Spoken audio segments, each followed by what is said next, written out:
তুমি যে এই অপবাদ দিয়েছ এর সপক্ষে নিজ চোখে দেখেছে এমন 4 জন সাক্ষী তোমার আছে কি? মহিলা বলল, না। তখন ইমাম মালিক বললেন, ওই মহিলা তোমার সামনে স্বীয় পাপের স্বীকারোক্তি দিয়েছে কি?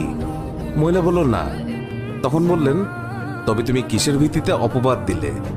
মহিলা বলল, আমি তো এই জন্য বলে দিয়েছি যে মৃত মহিলা কলস উঠিয়ে অমুকের দরজার সামনে দিয়ে যাচ্ছিল। এই কথা শুনেই ইমাম মালিক রহমতুল্লাহ আলাই সেখানে দাঁড়িয়ে পুরো কোরআন শরীফের প্রতি দৃষ্টি দিলেন এবং বললেন, কোরআন শরীফের মধ্যে এসেছে, যারা সতী সাধ্যের প্রতি অপবাদ আরোপ করে অতঃপর সপক্ষে 4 জন পুরুষ সাক্ষী উপস্থিত করে না, তাদেরকে 80টি বেত্রাঘাত করো। সূরা নূর আয়াত 4।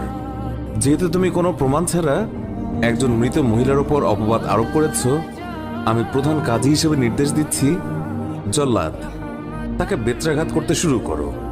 জল্লাদ তাকে প্রহার করতে শুরু করলো। তাকে